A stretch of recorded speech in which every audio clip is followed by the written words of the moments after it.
అందరూ మోకరించండి.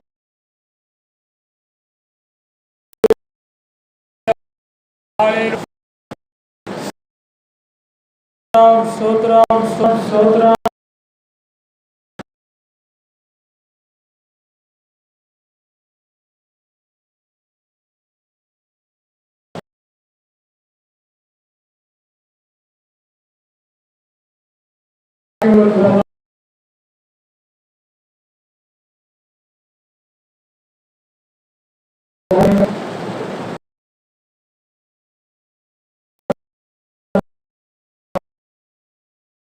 వచ్చిన వారందరించి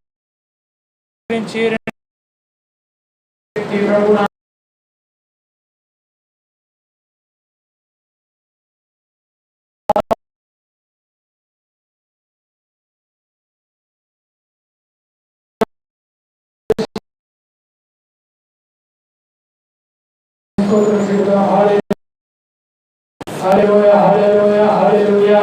స్తోత్రం స్తోత్రం స్తోత్రం స్తోత్రం. హల్లెలూయా.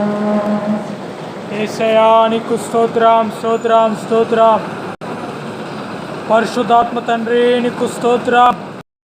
హల్లెలూయా హల్లెలూయా హల్లెలూయా. యేసయ్యా నీకు స్తోత్రం స్తోత్రం. పతి కలిగిన యేసయ్యా నీకు స్తోత్రం స్తోత్రం. హల్లెలూయా హల్లెలూయా హల్లెలూయా హల్లెలూయా.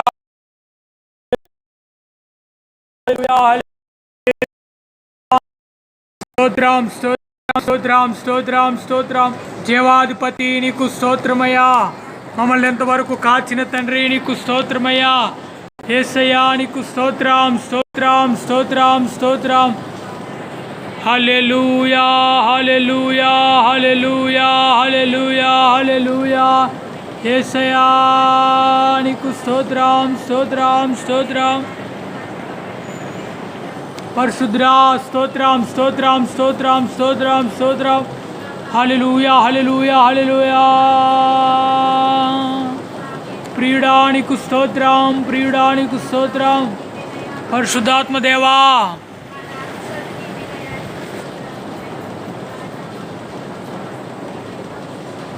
హల్లెలూయా హల్లెలూయా హల్లెలూయా హల్లెలూయా హల్లెలూయా హల్లెలూయా. యేసయ్యా నీకు స్తోత్రం.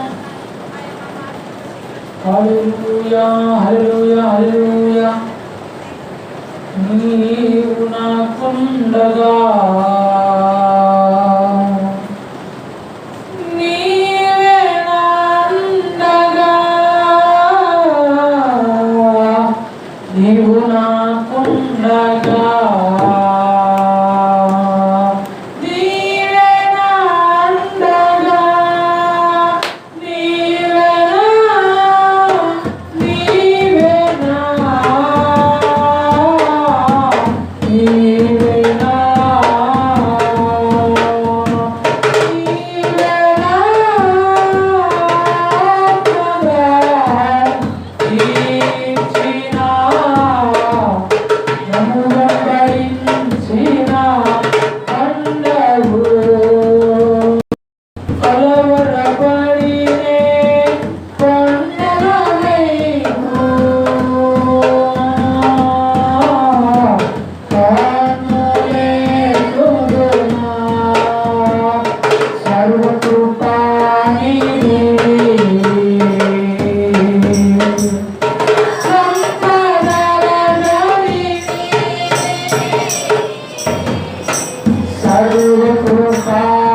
తృప్తిపరిచిన తండ్రి రాత్రి అందరితో మాట్లాడాలన్న చిన్న ప్రార్థన చేద్దాం.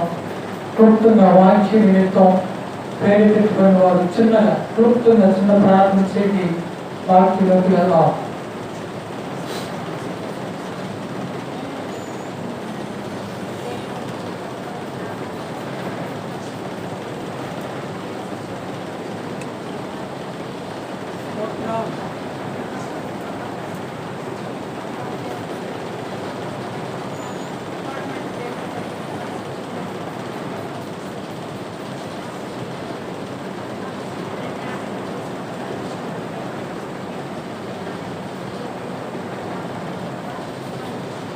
Hallelujah. Sutra.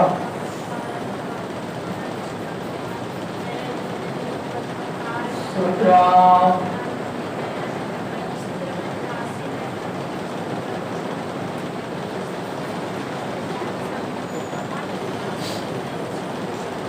Sutra. Sutra. Hallelujah. Hallelujah. Hallelujah. Sutra.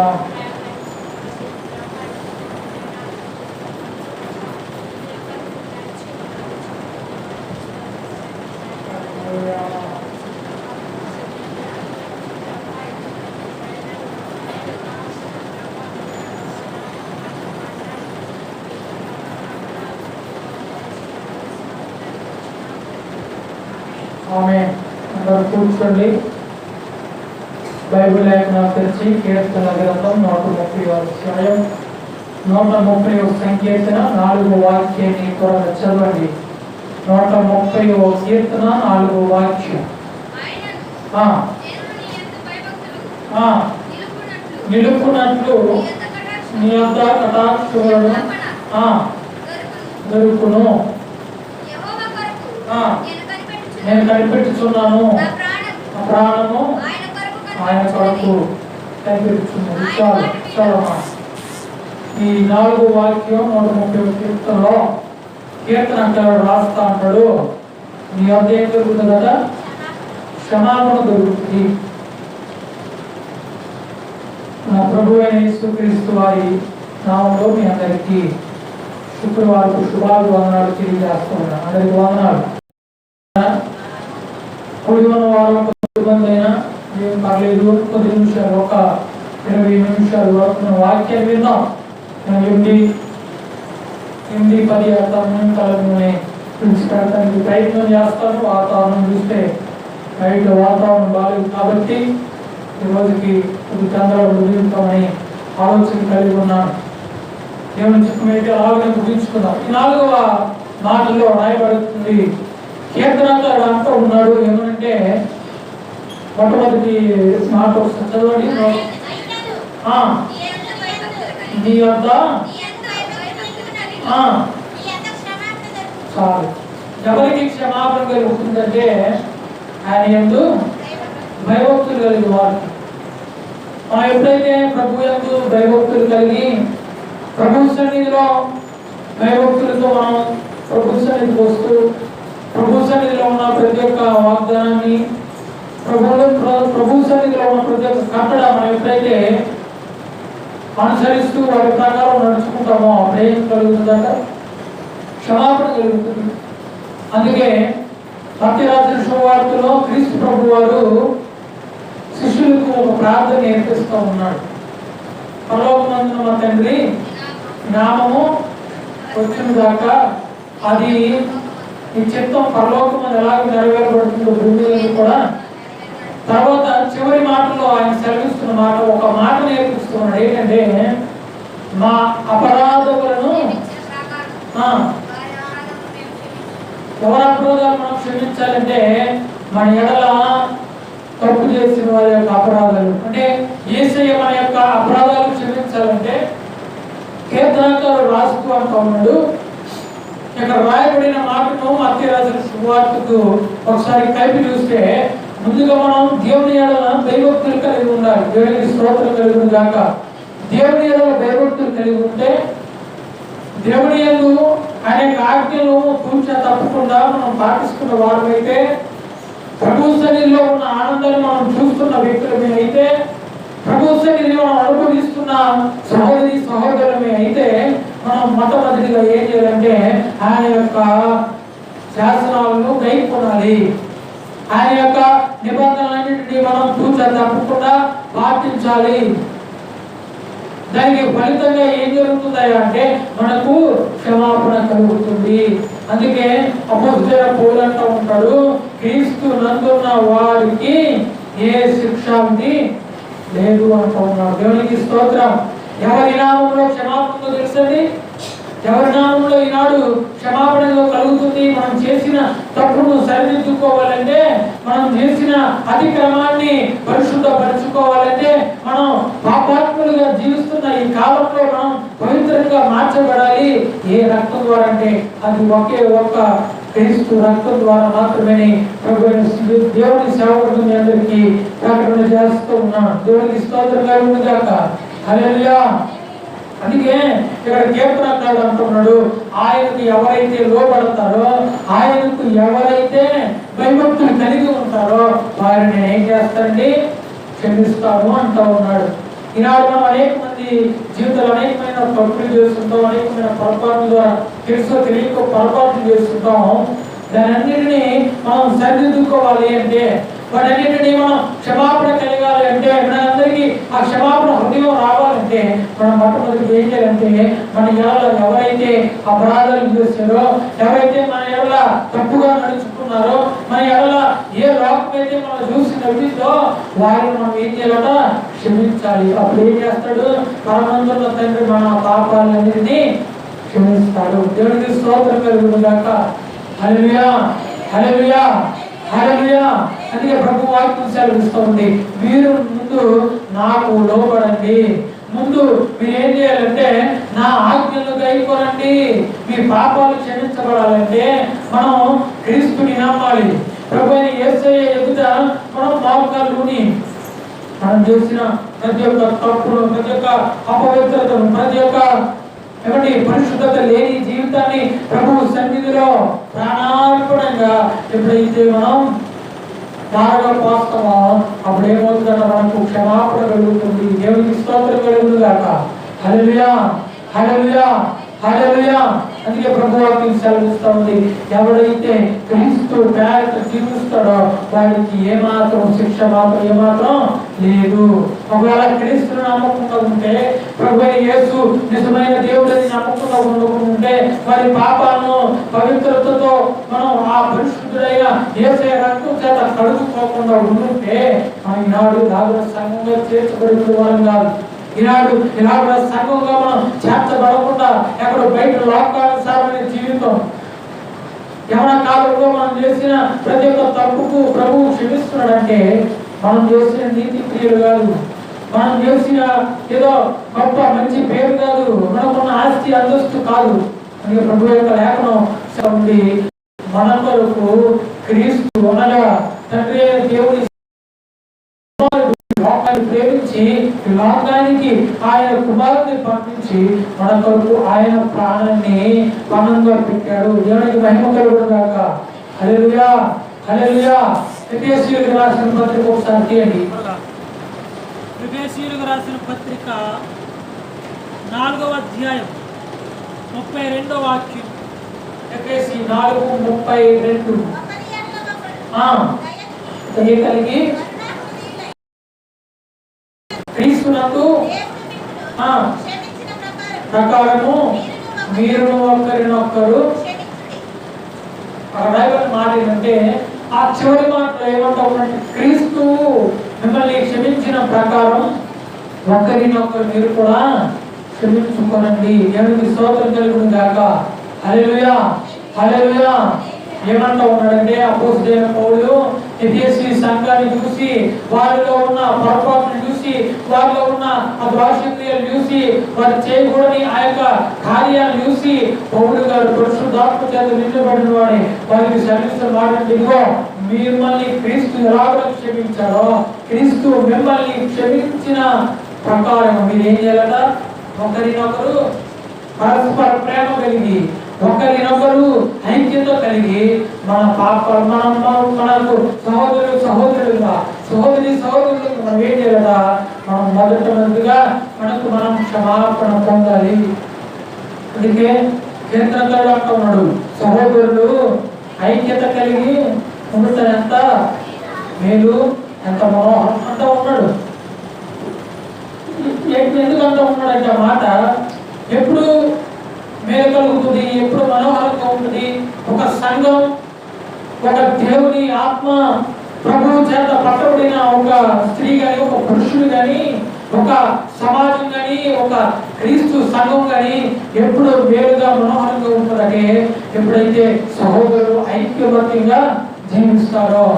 అంటే ఐక్యబద్ధంగా జీవించాలంటే కలిసికట్టుగా జీవించాలా, ఒకే మందిరంలో జీవించాలా, ఒకే మందిరంలో ఉండాలంటే కాదు. కానీ మనం అందరూ ఎలా ఉండాలంటే ప్రేమానురాగాలతో, ప్రేమానుబంధాలతో, ఎన్ని సమస్యలు వచ్చిన సంఘంలో, ఎన్ని ఆటంకాలు మన మీదకి ఎదురైనా మనం ఒకే ఒక పని ఏం చేయాలండి, ప్రభు యొక్క వాక్యం చదివిస్తున్న మాట అంటే ఒకరినొకరు పరస్పర ప్రేమతో మనం అందరం క్షమించుకోవాలని అపోస్తలుడైన పౌలు ఎఫెసీ సంఘానికి రాస్తూ ఉన్నాడు.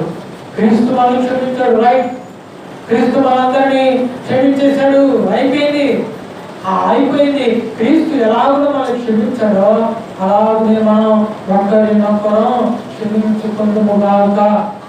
ఆమేన్, ఆమేన్. దేవుని యొక్క వాక్యం చదివిస్తూ ఉంది. ఒకరినొకరు ఎప్పటికప్పుడు ఏమండి, నాడు సంఘంలో, సమాజంలో, ఈ యొక్క సొసైటీలో, ఈ యొక్క కమ్యూనిటీలో, ఈ సమాజం అంతా పాపం చేస్తూ పాపానికి దాసోహం అయిపోయాడు. అందుకే పౌలు గారు అంటూ ఉంటాడు, ఒక పత్రికలో రాస్తుందో, పాపమని ఆ దాస్యమని ఆ కాడి కిందకు మళ్ళా మిమ్మల్ని మీరు నిలబెట్టుకోకండి. అంటే ఒకప్పుడు మంచిగా జీవించాం, ఒకప్పుడు పాపం ద్వారా క్షమించబడతాం, పాపం నుండి జీవంలోకి వచ్చాం, మరణం నుండి ప్రభు సన్నిధిలోకి వచ్చాం, లోకం నుండి ప్రభు సన్నిధిలోకి వచ్చాం, మరి చీకటిలోకి వెలుగులోనికి మన జీవితాన్ని మనం తెచ్చుకున్నాం. కానీ ఈనాడు ఈ ప్రజలు ఏమైపోతా ఉన్నారంటే లోకాశలకు మరి అనేకమైన సమస్యలు ఎదుర్కొంటూ ఏదో ఇబ్బంది వచ్చిందని లోకాన్ని అనుసరిస్తూ, లోక వైద్యులను అనుసరిస్తూ, లోకాన్ని ప్రేమిస్తూ ఈనాడు ఏమైపోతా ఉందంటే సమాజం, క్రైస్తవ సార్వత్రిక సంఘం అనబడే ఈ యొక్క గొప్ప సంఘం ఏమైపోతా ఉందంటే వారి సొంత ఆలోచనలు, వారి సొంత ప్రక్రియల చేత వారందరూ ఏమైపోతున్నారండి పాపం ద్వారా మళ్ళా దాస్యమైన కార్యక్రమంకు పరిగిపోతూ ఉన్నారు. నిర్గమకాండం 20వ అధ్యాయంలో చెప్తా ఉన్నాడు, ఇదిగో నేను మీ దేవుడైన యెహోవాను, నేనే మిమ్మల్ని ఏం చేశానంటే మీ దాసుల గృహమైన ఐగుప్తులను మిమ్మల్ని ఏం చేశానట, మిమ్మల్ని అందరికీ పాపాలను క్షమించి మీ యొక్క దాసక్రియలన్నిటికీ క్షమించి మిమ్మల్ని ఇక్కడ తీసుకొస్తే మరలా పాప జీవితమే మరలా పాపంలోనే బ్రతుకుతున్నారు ఎందుకు అని ప్రభు వారు ఒక ప్రశ్న వేసుకుంటున్నాడు. ఆనాడు ఇశ్రాయేలు ప్రజలతో మాట్లాడిన ఆ ప్రభు మనతో ఈరోజు మనతో మాట్లాడుతున్న వాక్యం ఏంటంటే మనం అందరం ఒకరి ఒకరు పరస్పర ప్రేమ, పరస్పర అనుబంధం, పరస్పర ఐక్యత, పరస్పర సహోదరుల ఆ యొక్క అనుబంధం మనందరం కలిగి జీవించాలి అని ప్రభు యొక్క లేఖనం సెలవిస్తుంది. అదే ఎఫెసీయులకు రాసిన పత్రికలో ఎఫెసీ 1వ అధ్యాయం 7వ వాక్యం, 1వ అధ్యాయం 7వ వాక్యం, దేవుని కృప మహాదైశ్వర్యమును బట్టి ఆయన రక్తము వలన మనకు విమోచన అనగా మన అపరాధములకు క్షమాపణ మనకు కలిగి ఉన్నది. చాలు. ఎలా కలిగి ఉన్నదండి? ఆ మొట్టమొదటి మాట ఏంటంటే ఆ కృప మహాదైశ్వర్యమును బట్టి అతిక్రమాలన్నీ ఏం చేయబడ్డాయి? క్షమించబడ్డాయి. ఎవరు ఎందుకు క్షమించబడ్డాయి? క్రీస్తు యందు దేవుని యందు మన క్షమాపణ. మనకు శిక్ష పడవలసిందే. మరి మనకు అనేకమైన అవమానాలు రావాలి, అనేకమైన పిడుగుతులు మనం తినాలి, దూషించబడాలి, వేధించబడాలి, శిలువ వేయబడాలి. కానీ యేసయ్య ఏం చేశాడంటే మనల్ని ఎంతగానో ప్రేమించి, ఎంతగానో మనల్ని సంరక్షించి, మనందరినీ కాపాడాలని ఏం చేశాడట? మన నేరున్న ప్రతి ఒక్క అపరాధం ఆయన భుజాల మీద వేసుకొని, అందుకే ప్రభు యొక్క వాక్యం సెలవిస్తూ ఉంది, ప్రయాసపడి భారం మోసుకొని పోల్చిన సమస్త జిల్లాలా రండి, నేనేం చేస్తాను, మీకు విశ్రాంతిని కలుగు చేస్తానంటూ దేవునికి స్తోత్రం కలుగును గాక. మరి మనం ఏం చేయాలి? సమస్య వస్తే లోకం వైపు వెళ్ళకూడదు, సమస్య వస్తే వైద్యుల వైపు వెళ్ళకూడదు, సమస్య వస్తే మొట్టమొదటి స్థానం, మొట్టమొదటి ప్రక్రియ మనం చేసే ప్రతి దాంట్లో మొట్టమొదటి ఎవరిని పెట్టాలంటే యేసయ్యను మాత్రమే మనం అందరం మనం ముందు పెట్టాలి అని ప్రభు యొక్క లేఖనం సెలవిస్తాం. ఈనాడు అనేకమైన కార్యాలు చేస్తున్నారు, అనేకమైన పనులు చేస్తున్నారు, మరి అనేకమైన ఎన్నో ఇతర కార్యక్రమాలు చేస్తున్నారు. కానీ వారు మొట్టమొదటి ఏం చేస్తున్నారు తెలుసా? మొట్టమొదటిగా వారు చూసేది వాక్కు వైపు చూస్తున్నారు. ముందు క్రీస్తును ఆశ్రయించట్లేదు, ముందు ప్రభువు సన్నిధికి రావడం లేదు, ముందు ప్రభువును ముందుగా పెట్టడం లేదు, ముందుగా సేవకుని పెట్టడం లేదు, ముందు దేవుణ్ణి ముందుగా అక్కడ ఒక మూలస్తంభంగా పెట్టడం లేదు. కాబట్టి ఈనాడు ఇలాగ మన సమస్యలు ఎదుర్కొంటున్నాం. ప్రియ సంగమా, దేవుని యొక్క వాక్యం సెలవిస్తూ ఉందంటే ఏమంటే మనం అందరం ఏం చేయాలంటే ముందుగా క్రీస్తు ప్రభువాన్ని మనం అందరం మన ముందు పెట్టుకొని జీవించాలి. ఈనాడు జీవిస్తున్నావా? సమస్య వస్తే లోకం వైపు వెళ్తున్నావు, సమస్య వస్తే బయట తిరుగుతున్నావు, మందిరాన్ని మానేస్తున్నావు, సమస్య వస్తే ప్రభు మందిరానికి వస్తున్నావు. అది కాదు భక్తి, మరి అది కాదు మనం నిజమైన క్రైస్తవ్యం అంటే. క్రైస్తవ్యం అంటే క్రీస్తులో ఎన్ని శ్రమలు వచ్చిన గడిచిన వారంలో మనం చదువుకున్నాం ఏంటంటే క్రీస్తులో ఉన్న వారికి అనేకమైన హింసలు కలుగుతాయి. మరి శ్రమల గురించి జ్ఞాపకం చేశారు, ఎంతమందికి గుర్తుందో తెలియదు, కానీ శ్రమను అనేకమైన శ్రమలు పొందాడు. ఏమండి ఆయన ఒక మాట కలుగుతూ ఉన్నాడు, ఏమన్నా తెలుసా? అయ్యా ఇదిగో వీరెవరి మీదకి యొక్క ఉగ్రత రాకూడదు, మీరందరూ నన్ను హింసిస్తున్నారు, మీరందరూ నన్ను ఎంతగానో బాధిస్తున్నారు, సరే మీరందరినీ క్షమించే అంటూ ఉన్నాడు కదా. చెప్పను యేసయ్య ఆ శిలువలో పలికిన ఆ మొట్టమొదటి మాట ఏంటో తెలుసా?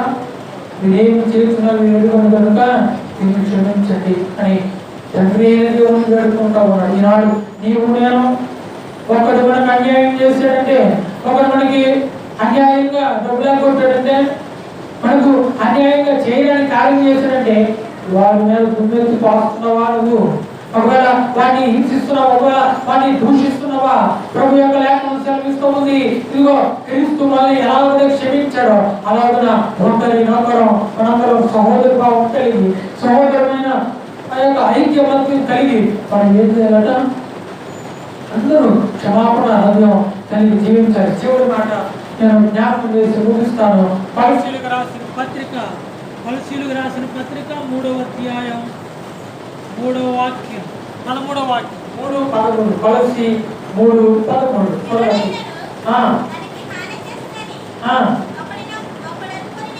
ఒకడు అనుకుని ఎడల ఒకరినొకడు సహించుచు క్షమించుడు మీరును క్షమించుకోండి అంటూ ఉన్నాడు. ఒకడు మనకి కీడు చేశాడు, ఒకడు మనకు అన్యాయం చేశాడు, ఒకడు మనకు అన్యాయంగా ప్రవర్తించాడు, అన్యాయంగా మన సొమ్ము తిన్నాడు, అన్యాయంగా మన భూమి తీసేసుకున్నాడు, అన్యాయంగా మన ఇల్లును కూల్ చేశాడు, అన్యాయంగా మనకు జరగరాని కార్యం చేశాడు అంటే ఒకవేళ మనం ఆ యొక్క ఆలోచన మన మనసులోకి వస్తే క్రీస్తు ప్రేమను బట్టి మనం ఏం చేయాలంటే ఒకరినొకరు క్షమించుకోవాలి. ఈనాడు ఎందుకో సంఘంతో ఈ మాట మాట్లాడమని యేసయ్య నాకు సెలవిచ్చిన మాటని మీ అందరికీ పంచాను. నా సొంత ఉద్దేశం కాదు, నేను సొంతంగా వచ్చేసి చేసేది కాదు. ప్రభు పరిచర్య, ప్రభు ఏదైతే ఇస్తాడో వాక్యం చదివిలో ఏదైతే ప్రభు నాకు అనుగ్రహిస్తాడో ఆ మాటనే నేను సెలవిస్తాను.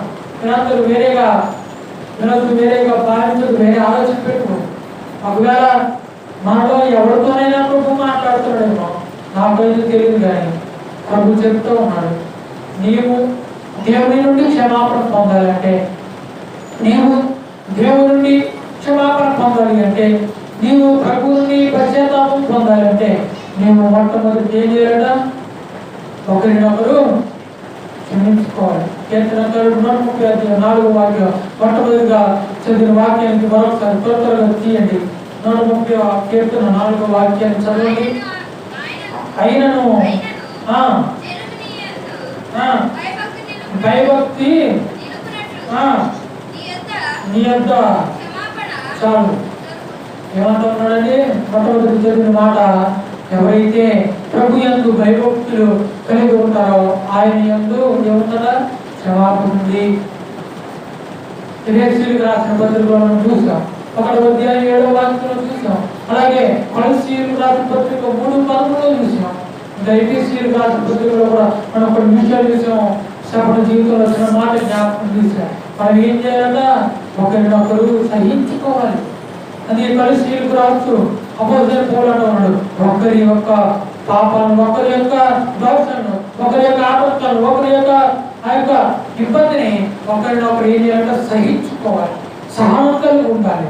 సహనం కలిగి ఉంటే మనం దేవుడి సన్నిధిలో క్షమాపణ పొందగలిగే వారుగా ఉంటామని ప్రభు యొక్క లేఖనం సెలవిస్తుంది. ప్రియ సంగమా, నీవు నేను ఎలా జీవిస్తున్నావు? మరి నీవు నేను ప్రభు సన్నిధిలో క్షమాపణ కలిగి జీవిస్తున్నామా? ప్రభు యొక్క లేఖనం సెలవిస్తున్న మాట ఏంటంటే, నీవు నేను ఏం చేయాలట? క్షమాపణ కలిగి ఉండాలి. ఈనాడు సంఘానికి వస్తున్నావు, ఈనాడు ప్రభు మందిరానికి వస్తున్నావు, ఈనాడు బాప్తిస్మం తీసుకున్నావు, ఈనాడు అనేకమైన వాక్యాలు వింటున్నావు, ప్రభువుని సేవిస్తున్నావు. కానీ ఒకవేళ నీలో నాలో క్షమాపణ అనే అగుణం లేకపోతే, ఆ ప్రక్రియ లేకపోతే మనం చేసిన భక్తి అంత ఏమైపోతుంది? అంత పేదమైపోతుంది. మనం బ్రతుకుతున్నాం, ఎంతోమంది అన్యాయాలు చేస్తారు, ఎంతోమంది అక్రమ కార్యాలు చేస్తారు, అనేక మంది మనం హింసిస్తారు, అనేక మంది అన్యాయానికి మనల్ని దారి చేస్తారు. కాబట్టి ప్రభు ముందుగానే ఎరిగి తన అపోస్తుల చేత, కీర్తనకారుల చేత పత్రికల్లో అనేక చోట్ల క్షమాపణ గురించి ఎలాగో రాయబడుతుంది. ఏమనంటే, మిమ్మల్ని మీరు ముందుగా ఒకరినొకరు క్షమించుకోండి. అందుకే ప్రభు శిష్యులకు నేర్పుతూ ఆ ప్రాంతంలో కూడా ఈ మాట ఎంతో ప్రాముఖ్యమైనదని యాడ్ చేశాడు, కలిపి ఉంచాడు. ఏమనంటే, ఇదిగో మీ అపరాధాలు ప్రభు ఎడల ప్రభు నందు తీర్చబడాలంటే, క్షమించబడాలంటే మీరు ముందుగా ఏం చేయాలట? మన ఇరుగు పొరుగు యొక్క అపరాధాలు మనం క్షమించాలి. దానికి స్తోత్రం కలుగును గాక. హల్లెలూయా. అందరికి అర్థమైందండి వాక్యం? అందరికీ చేర్చుకోగలిగింది ఈ వాక్యం. మరి ప్రభు సన్నిధిలో క్షమాహృదయులై మనందరం ప్రభు సన్నిధిలో అలాగున ప్రభు సెలవించిన ప్రతి ఒక్క మాటకు లోబడి మనందరం జీవించుదుము గాక. ఆమేన్. ఆమేన్. తల వంచండి, ప్రార్థన చేసుకుందాం. అందరూ తల వంచండి, ప్రార్థన చేసుకుందాం. అందరూ తల వంచున్నామా? తల వంచి రాత్రి మా అందరితో మాట్లాడిన వాక్కు ఒకరినొకరు క్షమించుకోండి అంటూ ప్రభు మనందరితో మాట్లాడిన ఒక గొప్ప వాక్కు. మనందరం ఒకరినొకరు క్షమించుకోవాలి. ప్రభు తన శిష్యులకు ఒక మాట, ఒక ప్రార్థన చేస్తూ అంటూ ఉన్నాడు, ఇదిగో ముందుగా మీరు పొరుగు వారిని క్షమించండి, ప్రభు యందు భయభక్తులు కలిగి ఉండండి, అప్పుడు మీ పాపాలు కూడా క్షమించబడతాయి, మీ యొక్క అపరాధాలు కూడా క్షమించబడతాయి అంటూ ప్రభు ఇంతవరకు మనందరితో మాట్లాడాడు కదా. ఆ వాక్యాన్ని నేను ఇది నా కొరకే చెప్పారు, ఇది నా జీవితం సరిదిద్దుకోవడానికే చెప్పారు, ప్రభు నాతో మాట్లాడాడు అని ఆలోచనతోనే ఉండండి. ప్రార్థన చేసుకుందా. మహాపరిశుద్ధమైన మా తండ్రి, నీ ఘనమైన పరిశుద్ధమైన పాదాలకు స్తోత్రాలు చెల్లిస్తూ ఉన్నాం. ఇంతవరకు మా అందరితో మాట్లాడిన తండ్రి మీకు స్తోత్రాలు చెల్లిస్తూ ఉన్నాం. అయ్యా నిజమే, క్షమాపణ కలిగి ఉండాలి, సహోదరుడు ఐక్యత కలిగి ఉంటే ఎంత మీరు ఎంతో మనోహరంగా ఉన్నావు. యా సహోదర ప్రేమ కలిగి మా సంఘం అందరం మేము నాతో సహా కూడి ఉన్న మేమందరం నీ యొక్క క్షమాపణ నీవు కలిగిన ఆ యొక్క గొప్ప నేను అనుభవం మేమందరికి కలిగి ఉండడానికి మాకు సహాయం చేయమని ప్రార్థన చేస్తూ ఉన్నాం. నిజమే తండ్రి, ఎవరికి లేని ధన్యత, ఎవరికి లేని గొప్ప భాగ్యం మా అందరికీ అయ్యా నీ ప్రియ కుమారుడిని యేసు వరము అనుగ్రహించయ్యా. అందుకే మీకు స్తోత్రాలు. నీకు ఒక కుమారుడిని ఒకరికి లోకానికి పంపి అయ్యా ఆయన ద్వారా మాకు ఒక మాదిరి చూపి అయ్యా మీరు మాకు చూపిన రక్షణకి మీకు స్తోత్రాలు చెల్లిస్తూ ఉన్నాను. అయ్యా పత్రికల ద్వారా, కీర్తనకారుల ద్వారా, అయ్యా ఈ బైబిల్ గ్రంథం ద్వారా మా అందరితో అయినా ఇది ఒక సత్యాన్ని మాట్లాడినందుకు మీకు స్తోత్రాలు చెల్లిస్తూ ఉన్నాను. మాట్లాడిన ప్రతి ఒక్క వాక్కుకై మీకు స్తోత్రం. అయ్యా విన్న ప్రతి ఒక్క మాటను అయ్యా వాటిలో ఎటువంటి వాటిలో ఉన్న ప్రతి ఒక్క మాటను నువ్వు సంఘమంతా అనుగ్రహించుకొని అయ్యా సంఘమంతా వారిలోనికి ఆహ్వానించుకొని అయ్యా దాని ప్రకారం జీవితంలో మీ ప్రభుత్వం ప్రార్థన చేస్తూ ఉన్నాను. వచ్చిన బిడ్డలందరినీ ఆశీర్వదించండి. రాలేనటువంటి బిడ్డలని అయినా మరలా ఆదివారం దినములు అయ్యా 9:30 గంటలకు జరగబోయే ఆ యొక్క పునరుద్ధాన భారతంలో అయ్యా ప్రతి ఒక్కరు కూడుకోవడానికి మీరు సిద్ధపరచమని ప్రార్థన చేస్తున్నాం. ఇప్పుడు మేము చేస్తున్న ప్రయాణాలకు తోడుకోండి. యేసు నామములో అడిగి వేడుకుంటున్నాం మా పరమ తండ్రి, ఆమేన్. ఇప్పుడు మన పరమ తండ్రి అయిన దేవుని ప్రేమ, క్రీస్తు ప్రభువు యొక్క కృప, పరిశుద్ధాత్మ యొక్క అన్యోన్య సహవాసం, సన్నిధి, భాగ్యం, కృప సదా తోడయుండి సదా పరిశుద్ధులకు ఆయన కృప సదా తోడయుండి విన్న వాక్య ప్రకారం మనందరినీ నడిపించును గాక. ఆమె ప్రవేశరాము సంపూర్ణ విజయం కలుగును గాక. ఆమె వందనాలు సేవ తీసుకున్నాం. ఆదివారం 9:30 ఆరాధన ప్రారంభించబడుతుంది.